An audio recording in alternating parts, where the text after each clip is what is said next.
Dan bagi saya itu satu keajaiban terjadi. Selesai novena Mengapa itu sampai Maria itu bisa sampai dihormati oleh gereja Katolik dan sampai-sampai orang Katolik itu berdevosi atau berbakti untuk Bunda Maria. Tetapi juga perlu diingat bahwa meskipun Maria itu bukan karena hebat Maria, tetapi Allah juga tidak memaksa Maria dalam arti sudah otomatis begitu.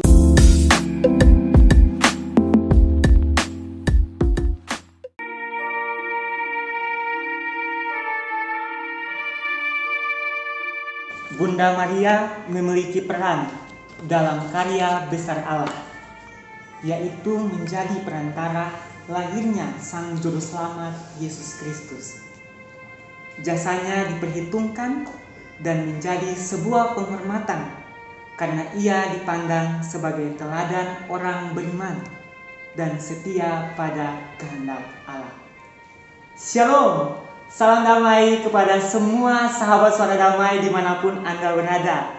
Kembali hadir untuk Anda program Suara Kerahiman bersama saya Hendrik Toatubun, dan yang akan menjadi narasumber kita di hari ini adalah Pastor Hendrik MSC, dan beliau sudah bersama saya sekarang, sahabat Suara Damai. Nah, shalom. Shalom, selamat sore. Apa kabar? Sehat? Puji Tuhan, sehat. Luar biasa. Kita bersyukur ya Pak Ter, di masa pandemi ini kita masih diberikan kesempatan untuk menikmati berkat kesehatan. Amin. Nah, sahabat Suara Damai, Pastor Hendrik MSC adalah Direktur Spiritual Yayasan Siwalima Langgur. Beliau juga sebagai seorang pengajar di Seminari Santo Yudas Tadeus Langgur. Nah, sore ini bersama Pastor Hendrik kita akan menemani sahabat Suara Damai semuanya dengan sebuah tema yang sangat menarik, yakni peranan Bunda Maria dalam tata keselamatan. Nah, sebelum kita masuk dalam perbincangan kita lebih jauh lagi, kita harus mendasari bincang-bincang kita di hari ini. Saya akan minta Pastor Hendrik untuk membawa kita dalam doa. Mari kita berdoa. Dalam nama Bapa dan Putra dan Roh Kudus. Amin. Ya Allah Bapa yang penuh kasih, kami bersyukur karena Engkau senantiasa mengasihi kami dengan kasih yang tak terbatas, sehingga Engkau merelakan putramu dikandung dan dilahirkan oleh Santa Perawan Maria, supaya ia dapat hadir dan tinggal di antara kami, menyertai kami dalam perjalanan hidup kami di dunia ini menuju kepadamu. Kami mohon berkat-Mu bagi kami dalam bincang-bincang kami pada sore hari ini. Kami mohon tuntunan Roh Kudus-Mu menaungi kami, agar bincang-bincang ini boleh menguatkan dan meneguhkan iman kami. Berkat-Mu kami mohon ya Bapa, lewat perantaraan Kristus Putra-Mu Tuhan dan pengantara kami. Amin. Dalam nama Bapa dan Putra dan Roh Kudus. Amin. Wow, kita begitu disegarkan ya dengan doa Pastor di hari ini, di saat ini. Dan sahabat Suara Damai pasti sudah penasaran, kenapa sih gereja Katolik selalu menghormati peranan atau kehadiran dari Bunda Maria.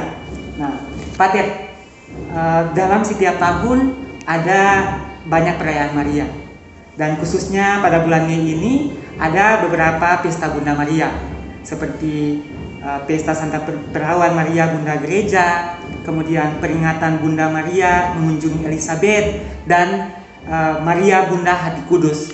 Nah, dan biasanya di bulan ini umat Katolik selalu berdevosi kepada Bunda Maria. Nah, Pater, mengapa Maria begitu dihormati dalam gereja Katolik sehingga umat Katolik berdevosi? Apa sebenarnya devosi itu? Jadi devosi itu berasal dari kata devotio, yang artinya kebaktian atau penghormatan kepada orang yang dijunjung tinggi. Nah, karena Maria begitu dijunjung tinggi oleh umat beriman, maka Maria kemudian menjadi tokoh yang dihormati dalam devosi, dalam kebaktian, dalam olah kesalehan hidup rohani. Karena memang peranan Bunda Maria sangat besar dalam keselamatan umat manusia. Lewat Santa Perawan Maria, Allah menjelma menjadi manusia, dan Allah boleh berjumpa dengan manusia boleh berjumpa dengan Allah karena melalui atau peranan Bunda Maria menjadi manusia, sehingga Allah itu dekat dengan kita. Allah itu bergaul dengan kita, bisa dilihat, bisa dirasakan kehadirannya menyertai manusia dalam perjalanan hidupnya. Sehingga karena peranan Maria ini, lalu gereja menghormati Bunda Maria begitu tinggi dan begitu besar, sehingga umat beriman juga di mana-mana berdevosi kepada Bunda Maria. Jadi devosi itu adalah kebaktian, ya, bisa diartikan seperti itu, kebaktian atau penghormatan yang dilandasi dilandasi oleh kedekatan hati, sehingga bisa devosi itu lebih ke ungkapan penghormatan hati, ungkapan kedekatan hati kepada sosok atau kepada orang tertentu yang dijunjung tinggi. Wow, Pater. Dari definisi devosi tadi kan Pater sempat menyimpulkan bahwa devosi itu adalah kebaktian. Ya. Nah, padahal kalau kita lihat ada banyak sekali pertanyaan-pertanyaan yang muncul, bahwa kan yang harus kita berbakti sepenuhnya itu harusnya Tuhan kan. Sementara Gereja Katolik berdevosi atau berbakti kepada Bunda Maria. Nah, mengapa sampai Maria itu bisa sampai dihormati oleh Gereja Katolik, dan sampai-sampai orang Katolik itu berdevosi atau berbakti untuk Bunda Maria? Jadi sebenarnya ya memang Maria itu manusia biasa, tetapi peranannya dalam seluruh rencana keselamatan itu sangat besar. Memang Maria menjadi besar atau dihormati di dalam gereja bukan karena kehebatan Maria, tetapi karena perbuatan besar yang telah dikerjakan oleh Tuhan di dalam dirinya untuk keselamatan seluruh bangsa. Jadi peranannya dalam tata keselamatan itulah yang membuat dia dihormati di dalam gereja. Nah, kalau kita berdevosi kepada Bunda Maria, memang devosi kita itu tidak boleh berhenti sampai pada Bunda Maria. Jadi devosi itu mesti sampai kepada kebaktian kepada Tuhan yang bekerja di dalam dirinya. Jadi kalau orang berdevosi dan berhenti kepada Bunda Maria, itu memang devosinya keliru. Nah, berdevosi kepada Bunda Maria itu mestinya semakin menghantar kita sampai pada perjumpaan, sampai pada kebaktian, sampai pada penghormatan kepada Allah yang bekerja di dalam diri Bunda Maria. Berarti bukan karena kehebatannya Maria, tapi karena perantaraan. Bukan karena hebat Maria, tetapi karena Allah melibatkan dia, atau Allah dalam tanda kutip memakai dia untuk sebuah karya besar, karya penyelamatan seluruh bangsa manusia. Baik, Pak. Berarti peran Maria dalam rencana keselamatan itu juga penting ya, Pak? Ya, sangat penting, karena Allah menjelma menjadi manusia, Allah berinkarnasi itu melalui Santa Perawan Maria. Jadi Allah sabda menjadi daging. Allah yang tadinya roh, yang tadinya sabda, itu menjadi daging. Itu justru pertama-tama di dalam rahim Maria. Ia mengambil daging di dalam rahim Perawan Maria, lalu kemudian dilahirkan sebagai manusia. Dan Yesus itu sungguh-sungguh dikandung dan dilahirkan oleh Santa Perawan Maria. Wow. Berarti bukan persoalan kehebatannya ya? Ya. Persoalan kehebatannya, tapi bagaimana Allah itu sendiri memilih dia sebagai tempat untuk Yesus yang kita imani itu tinggal di dalam. Luar biasa. Nah, Pater, berbicara tentang Bunda Maria ini, biasanya kalau kita scroll di Facebook atau IG gitu, biasanya tuh ada banyak sekali orang yang sering berdebat tentang Bunda Maria ini sebenarnya dihormati atau disembah oleh Gereja Katolik. Nah, mungkin Pater bisa memberikan sedikit pencerahan begitu, supaya mungkin yang mendengar bisa mengerti sebenarnya Bunda Maria ini dihormati atau disembah oleh orang Katolik. Ya, ini persoalan iman ya. Jadi Maria itu dihormati, bukan disembah. Jadi Maria itu kita hormati karena peranannya, ya itu tadi sudah beberapa kali diulang, karena peranannya dalam keselamatan kita. Nah, Tetapi juga perlu diingat bahwa meskipun Maria itu bukan karena hebat Maria, tetapi Allah juga tidak memaksa Maria dalam arti sudah otomatis begitu. Tetapi di sana juga ada peranan Maria dalam arti Allah juga menghargai keputusan Maria. Nah, disinilah kita menghormati Maria juga karena kesediaannya, keterbukaannya, kerelaannya untuk menerima tugas itu. Karena Allah juga tidak memaksa Maria bahwa dia harus begitu, tapi Allah menghargai keputusan Maria ketika malaikat Gabriel datang, "Salam hai engkau yang dikaruniai, Tuhan menyertai engkau, engkau akan mengandung dan melahirkan seorang anak laki-laki." Dan Maria meminta tanggapan, Allah melalui malaikat Gabriel itu meminta tanggapan dari Maria. Memang sedikit ada diskusi, Maria lalu mengatakan, bagaimana mungkin hal itu terjadi? Sebenarnya ini persoalan bukan hanya soal teknisnya, bagaimana saya belum punya suami, tapi lebih ke ada sebuah pergumulan yang akan muncul jika Maria menerima tugas itu. Nah, tetapi ketika malaikat Gabriel bilang Roh Allah yang Maha Tinggi akan menaungi engkau, nah ketika nama Allah disebut, ketika nama Tuhan dipanggil, nah saat itulah Maria takluk, menerima tugas itu dari keputusannya sendiri.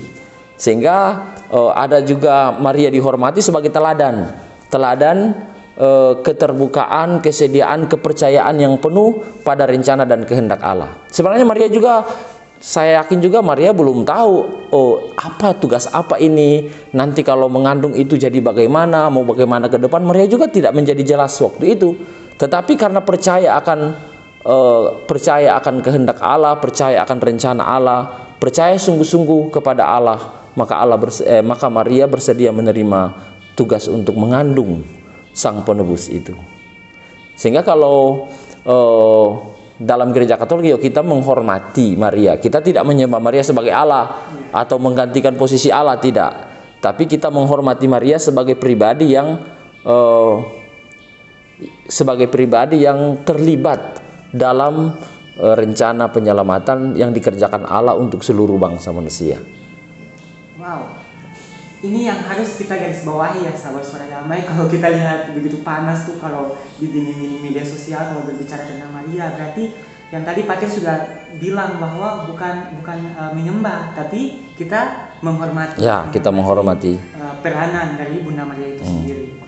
Nah, Patir, kalau berbicara soal Maria ini, kalau kita pelajari tentang Maria itu sosok yang luar biasa. Seperti tadi Patir sudah bilang bahwa dia juga tidak tahu apa yang nanti akan terjadi, tapi begitu mendengar suara Allah, Roh Allah berbicara, dia langsung ketika mendengar nama Tuhan, nama Allah disebut bahwa Roh Allah yang Maha Tinggi akan menaungi engkau, Maria percaya sepenuhnya. Berarti di situ ada sebuah ketaatan ya, Patir. Ya, ketaatan pada kehendak Allah. Ya, nah selain itu Patir, mungkin Patir bisa memberitahukan atau memberikan pencerahan kepada kita semua sahabat suara damai dimanapun berada tentang teladan lain selain yang tadi Patir sudah sampaikan, teladan-teladan dari Bunda Maria yang bisa kita jadikan sebagai pegangan dalam kehidupan kita. Nah, berdevosi kepada Bunda Maria sebenarnya tidak hanya, kebanyakan dalam gereja itu banyak orang berpikir bahwa berdevosi kepada Bunda Maria itu berarti menyampaikan permohonan-permohonan lewat perantaraan Bunda Maria. Nah, tetapi sebenarnya berdevosi kepada Maria itu sebenarnya kita mau lebih dekat mengenal sosok Maria itu dan menjadikan Maria itu sebagai teladan hidup. Dan memang Maria adalah dikatakan sebagai tipos gereja, adalah contoh dari gereja yang sebenarnya, gereja yang percaya, gereja yang mengikuti Yesus, gereja yang taat kepada kehendak Allah. Nah, contohnya itu adalah Maria. Makanya Maria juga disebut sebagai tipos gereja. Maksudnya begini, kita berdevosi kepada Bunda Maria itu kita mau belajar kepada Maria bagaimana taat kepada kehendak Allah.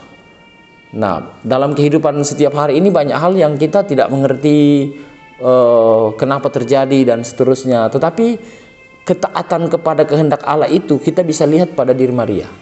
Meskipun banyak hal tidak menjadi jelas, mesti banyak hal yang kita tidak paham, masa depan tidak jelas, tapi kita percaya bahwa Allah tidak akan membiarkan kita binasa.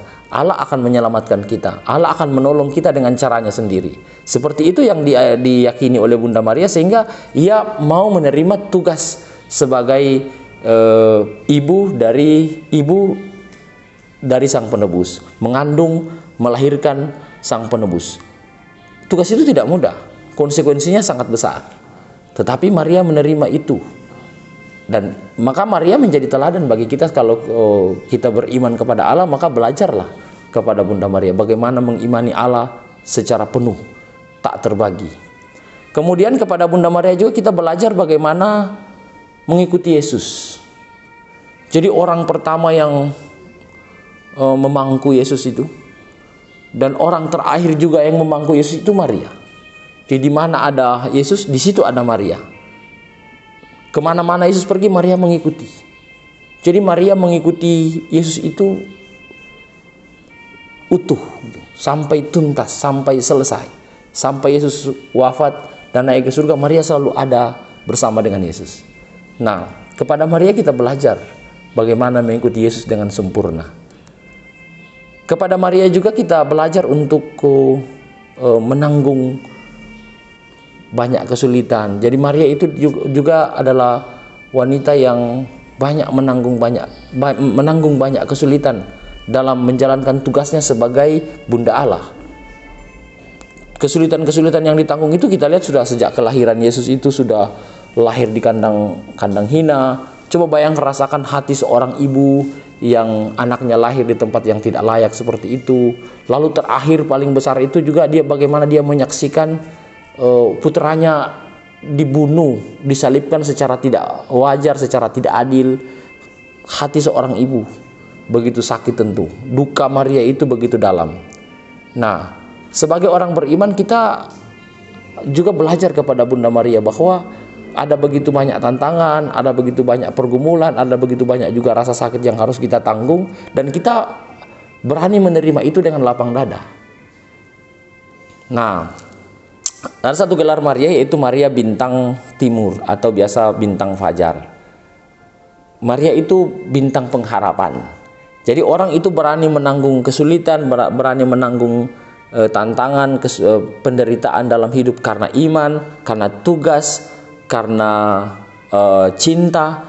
Itu karena orang punya harapan.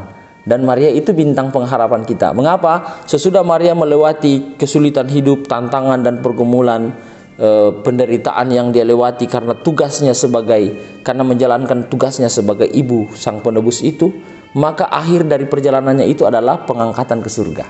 Dia diangkat ke surga. Dan inilah bintang pengharapan kita, bahwa di tengah kehidupan ini, hidup kita itu tidak berakhir dalam kesia-siaan, penderitaan itu tidak sia-sia, tetapi berakhir dalam pengangkatan ke surga. Jadi salah satu dogma yang diajarkan oleh gereja itu adalah Maria diangkat ke surga. Nah, ini juga yang menjadi harapan kita semua, bahwa sesudah perjalanan kita di dunia ini, sesudah perjuangan kita di dunia ini, dalam menghidupi iman kita, dalam menghidupi melaksanakan tugas dan tanggung jawab kita, banyak tantangan, banyak kesulitan, banyak pergumulan, itu semua tidak sia-sia, tetapi semuanya mendapat maknanya, semuanya mendapat pahalanya, semuanya bermuara, berakhir pada pengangkatan ke surga. Wow. Sudah damai, saya sampai menitiskan air mata. Begitu terharu, kayak ternyata betapa pentingnya ya Bunda Maria bagi kita semua. Ya. Gitu. Dia patut untuk menerima penghormatan kita ya Pater. Wow. Mungkin saya jelaskan sedikit lagi tentang Maria Bintang Timur itu ya. Jadi itu salah satu gelar Maria, gelar devosional. Mengapa Maria disebut sebagai bintang? Karena begini, zaman dahulu itu kan orang naik kapal itu, nahkoda itu tidak ada kompas. Jadi orang tahu arah kemana itu dengan melihat bintang. Jadi kemana kapal diarahkan, maka kita melihat bintang. Nah, begitu juga dianalogikan bahwa kita manusia ini juga seperti orang yang sedang berlayar dalam lautan kehidupan, dengan gelombang, dengan badai. Nah, kita lain kali menjadi bingung, hidup kita ini kemana gitu? Kemana hidup kita ini? Maka supaya kita tahu arah atau tujuan atau pelabuhan kehidupan yang kita tuju, maka lihat bintang. Nah, siapa bintang kita? Lihat Bunda Maria. Akhir dari perjalanan atau pantai yang kita tuju itu adalah pengangkatan ke surga. Sehingga meskipun badai, meskipun gelombang, apapun yang terjadi, kita tidak menyerah, kita tidak takut, kita tidak kehilangan arah, tetapi kita tetap yakin dan percaya bahwa hidup ini bermuara, hidup ini berakhir, hidup ini bertujuan, atau bahasa lain lagi, hidup ini berkiblat ke surga. Akhir dari perjalanan di dunia ini bukan kematian di dalam kubur, tetapi pengangkatan ke surga. Wow, sahabat saudara, ini luar biasa sekali kalau kita bisa meyakini ini sebagai pegangan di perjalanan hidup kita, apalagi ya Pak Ter, ya, di tengah pandemi COVID-19 yang begitu banyak meresahkan, begitu banyak membuat kita seolah-olah seperti terpenjara gitu. Teladan dari Bunda Maria ini layaklah untuk menjadi teladan, kekuatan, menjadi pengharapan bagi kita ya. Karena kalau kita punya banyak idola, ya banyak orang bertanya kenapa Maria itu dihormati ya. Padahal mereka juga lebih menghormati manusia gitu. Ya, mereka menghormati manusia tapi bertanya kenapa Maria itu begitu dihormati. Padahal Bunda Maria itu sendiri adalah, kalau Maria bilang, kunci peradaban, kunci penyembahan. Ya, karena dari Maria itu ada Yesus yang kita sembah. Ya. Karena itu Maria disebut sebagai Maria disebut sebagai tabut perjanjian baru. Jadi kalau kita kembali tadi soal peranan Maria dalam tata keselamatan, dalam perjanjian lama kan ada tabut perjanjian itu dalam perjanjian lama. Nah, di mana ada tabut perjanjian itu, di orang-orang Israel yakin bahwa Allah tinggal dalam tabut perjanjian itu. Allah, tabut perjanjian itu adalah tanda bahwa Allah ada di sini gitu. Nah, Maria juga disebut sebagai tabut perjanjian baru karena memang Allah pernah tinggal di dalam rahimnya selama 9 bulan. Jadi Maria itu menjadi tempat tinggal, rahimnya itu menjadi tempat tinggal Allah selama 9 bulan.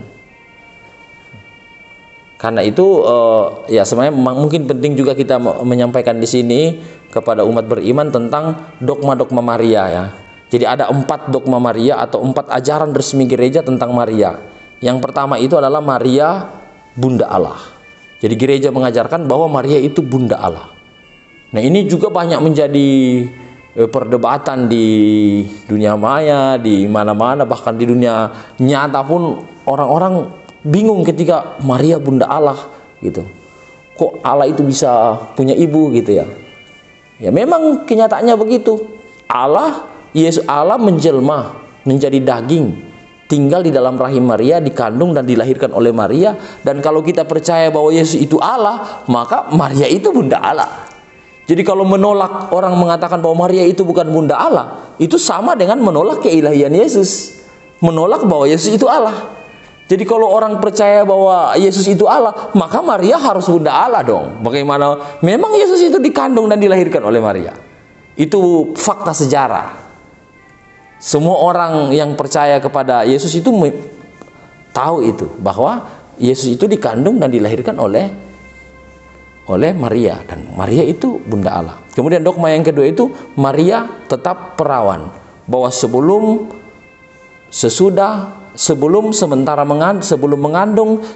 mengandung, bahkan sesudah melahirkan Yesus pun Maria itu tetap perawan.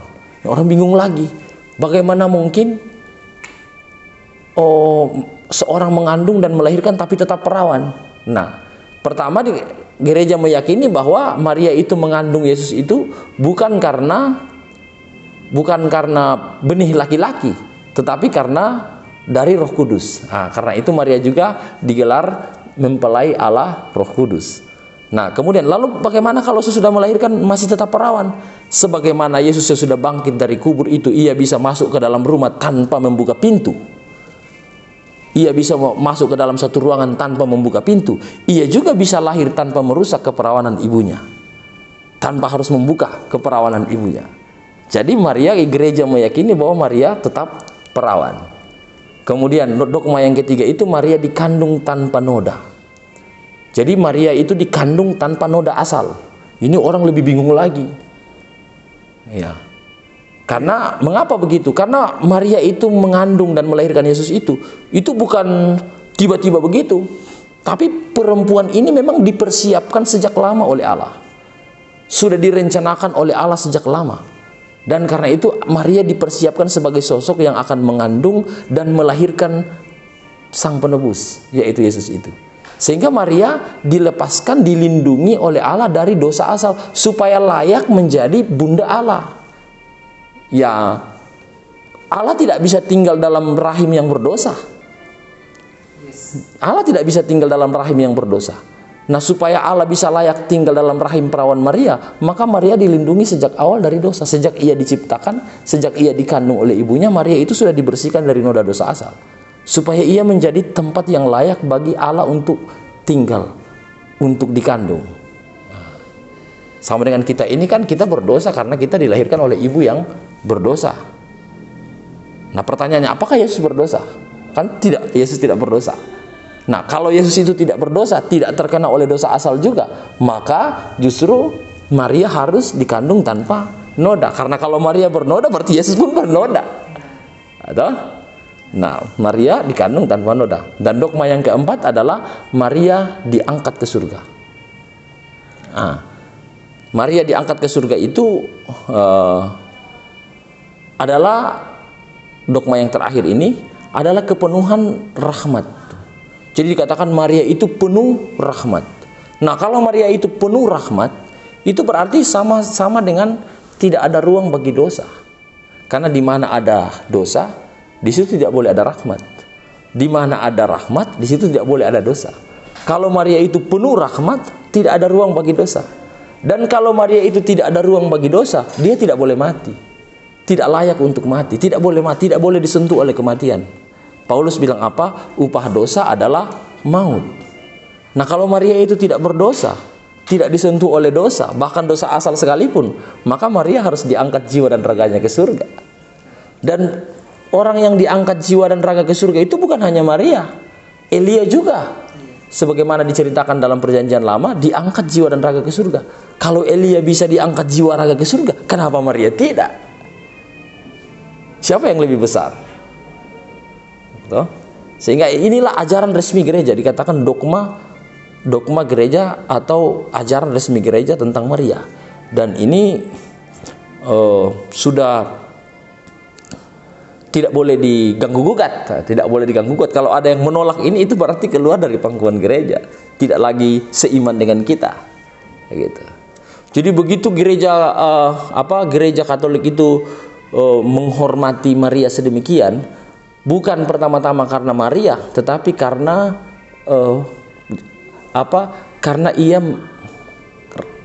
karena pekerjaan-pekerjaan Allah yang terjadi di dalam dan melalui dirinya. Selain itu, dogma-dogma Maria ini sebenarnya berkaitan erat dengan dengan iman kita terhadap Yesus yang sungguh-sungguh Allah dan sungguh-sungguh manusia. Jadi sebenarnya itu punya hubungan jelas, hubungan erat ke sana. Wow, luar biasa. Kalau tadi Pater menjelaskan tentang 4 dogma tadi, itu memang kalau secara manusia kenapa didebatkan, karena secara manusia itu pasti ditolak oleh pikirannya Pater. Tapi kalau untuk masuk sampai ke hati iman kita, pasti kita akan semakin menyadari betapa pentingnya kenapa kita harus gereja Katolik menghormati dan berdevosi kepada Bunda Maria. Baik Pater. Kalau yang tadi kita sudah berbicara tentang banyak sekali kalau mau dibilang teori ya tentang Bunda Maria. Nah, pasti seseorang sudah mengimani untuk menghormati kepada Bunda Maria dan berdevosi kepada dia, pasti ada sesuatu yang didapatkan. Nah, apakah Pater punya pengalaman tersendiri dengan berdevosi kepada Bunda Maria? Apa yang Pater peroleh dari devosi itu? Mungkin itu bisa menjadi pencerahan juga bagi kita semua. Iya, jadi bagi saya Bunda Maria itu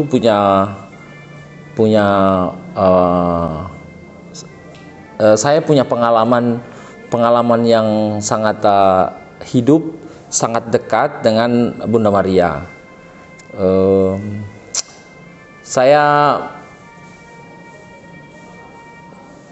saya yakin bahwa doa-doa saya yang saya panjatkan lewat perantaraan Bunda Maria, lewat pertolongan Bunda Maria, itu semuanya dijawab oleh Tuhan. Ya, dulu ketika saya mengawali panggilan saya sebagai calon imam, saya masuk seminari di Makassar.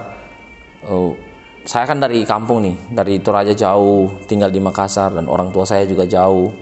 Waktu itu saya sulit menghubungi orang tua saya, karena tidak seperti sekarang ada handphone, ada apa. Waktu itu saya sulit. Sementara waktu untuk membayar uang sekolah di asrama waktu itu sudah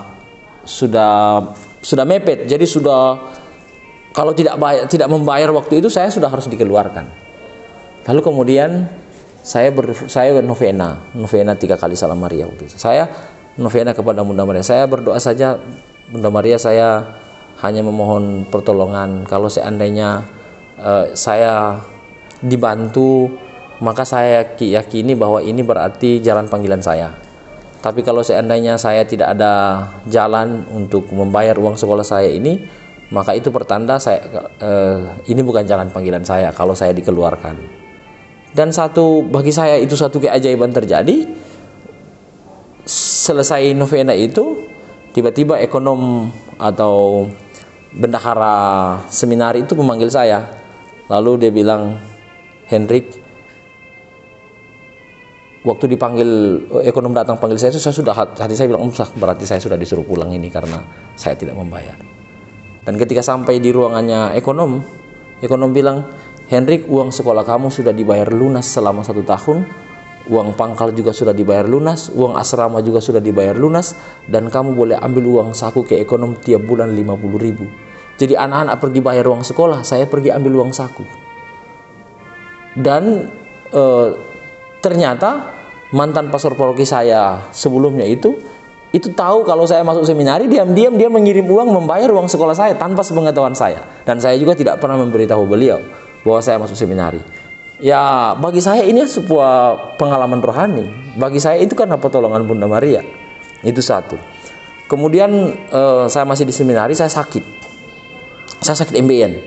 Dan itu sudah harus operasi. Dan kita tahu yang namanya di seminari itu kalau sakit ya kemungkinan besar dikeluarkan. Jadi waktu saya novena. Saya bilang, "Bunda Maria, tolong saya, tunjukkan jalan bagaimana supaya saya bisa sembuh dari penyakit saya. Entah bagaimanapun caranya, saya yakin Bunda Maria punya cara untuk menolong saya." Lalu saya novena.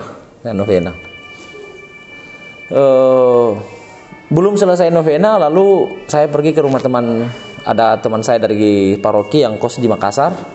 Lalu saya cerita ke dia kalau saya sakit, dan saya cemas waktu itu mungkin saya dikeluarkan ini karena saya sakit. Lalu kemudian teman saya itu bilang, "Kamu pergilah ketemu sama Pastor Franz Bahrun di Keuskupan di Makassar." Pastor Franz Bahrun ini adalah dia pastor tapi dokter juga. Nah, jadi saya pergi ketemu beliau. Sampai di sana saya ceritakan penyakit saya sakit ini. Lalu kemudian pastor cuma senyum-senyum. Habis itu dia jelaskan kepada saya kenapa sampai penyakit itu muncul. Lalu dia masuk ke dalam ruangannya, dan dia keluar membawa 2 salep. Nah, salep itu dipakai sebelum buang air besar, dan yang satunya lagi dipakai sesudah buang air besar. Saya pakai itu 2 minggu dan sembuh total sampai sekarang. Tanpa operasi, tanpa itu, hanya dengan 2 salep itu. Ya, ini memang bagi orang lain mungkin hal biasa-biasa saja. Tapi bagi saya ini adalah jawaban Bunda Maria terhadap doa-doa saya. Dan juga ketika saya pulang pastoral dari Kalimantan juga saya sakit. Gampang, pokoknya kalau saya lihat begitu kayak melayang begitu. Nah, lalu kemudian saya novena, Bunda Maria tolong saya gimana? Lalu kemudian pelan-pelan melalui pengobatan itu, lalu kemudian pelan-pelan dia sembuh. Walaupun awalnya dokter bilang, dokter sudah kasih obat macam-macam, tidak mempan, tapi pelan-pelan tanpa saya sadari memang awal-awal kelihatan tidak ada perubahan, tapi lama-lama dia sembuh. Nah, ini pengalaman-pengalaman rohani saya tentang hubungan saya dengan Bunda Maria, bagaimana ia mendengarkan doa-doa saya, mengabulkan permohonan saya, bagaimana ia menolong saya, mendoakan saya, dan karena itu maka ketika saya mau ditabiskan jadi imam, saya ambil moto tabisan saya dari kata-kata Maria, yaitu aku ini adalah hamba Tuhan. Sesungguhnya aku ini adalah hamba Tuhan. Jadi moto tabisan saya itu saya ambil dari Maria karena pengalaman-pengalaman rohani ini. Luar biasa. Kesaksian ini menjadi penguatan ya sahabat suara damai bagi kita semua ya, supaya termasuk saya juga yang depositnya masih bolong-bolong di bulan yang suci ini, kita bisa memperbaikinya karena betapa penting kehadiran Bunda Maria dalam kehidupan kita. Sahabat suara damai, Maria adalah bintang pengharapan. Di dalam dia ada ketaatan dan kesetiaan dalam merespon suara Allah. Dia layak dihormati karena perantaraannya lah Raja di atas segala raja hadir di bumi ini untuk membebaskan kita dari maut. Pater, untuk menutup bincang-bincang kita, saya minta Pater untuk berdoa sekali lagi supaya Roh Kudus terus menuntun kita untuk tetap setia dan taat mengikuti teladan Bunda Maria. Baik, mari kita menutup bincang-bincang kita pada sore hari ini. Kita berdoa dan mohon berkat Tuhan. Marilah kita berdoa. Dalam nama Bapa dan Putra dan Roh Kudus. Amin. Ya Allah, Bapa di surga, kami bersyukur kepadamu karena lewat perantaraan Yesus Kristus Putramu, Engkau telah menyelamatkan kami, menyertai kami manusia melewati lembah-lembah, melewati lorong-lorong kehidupan, tapi juga menyertai manusia melewati lembah-lembah kematian sampai menuju pada kebangkitan. Kami juga bersyukur karena Engkau memberikan Bunda Maria sebagai teladan bagi kami, sebagai penolong bagi kami dalam menghidupi iman kami sebagai orang-orang yang percaya kepada Kristus, yang belajar untuk mengikuti Yesus dalam perjalanan hidup kami masing-masing. Semoga teladan Bunda Maria menguatkan kami. Semoga teladan Bunda Maria menjadi contoh bagi kami dalam mengimani Engkau dan dalam mengikuti Putramu Tuhan kami. Semoga kami menjadi orang-orang yang percaya sungguh-sungguh pada kehendak Allah dan setia mengikuti Yesus dalam hidup kami setiap hari. Tuhan sertamu. Semoga saudara-saudara sekalian, hidup dan keluarga kita, tugas dan pekerjaan kita dilimpahi oleh berkat Allah yang Maha Kuasa, dalam nama Bapa dan Putra dan Roh Kudus. Amin. Sahabat Suara Damai, demikian program Suara Kerahiman bersama Pastor Hendrik MSC. Jangan lupa saksikan terus program Suara Kerahiman yang akan terus menyegarkan jiwa kita semua. Saya Hendrik Tuatubun, Shalom dan sampai jumpa.